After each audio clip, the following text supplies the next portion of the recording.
Баба Росо. Здраво. Що ти кажете за времето? Времето е студено. То се облечевате по-дебели блузи и гаки по-дъзи, чорапи дъзи и капа на главата. Отите ви голи главите.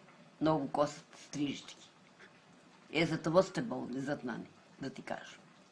Сите не ти са Така ке изявите за младите, а? и за младите. А женските, нали се зиланска, на хопкичките, тенките, залепила се. Вака се закричила. А ако викам, утре ептен гола. Вруми не изгледам. Какви голи ли шат? Голи газове, бе, газа и се види. Нема ни фустанче, нищо. И- Си панталони. И идат от диското. У дискотия там разголят се, всички шарени, крайниците тук грабоишарили се, вири, гледай ме, Баба Росо, гледай ме. И добродола, Баба Росо. Добро найда. Що ке кажете за тия, що мислят дък се заебавам с вас и що мислят дък не знаят отида да снимам? Абе, нека я гом напущи ги, аз пенсия имам ли си?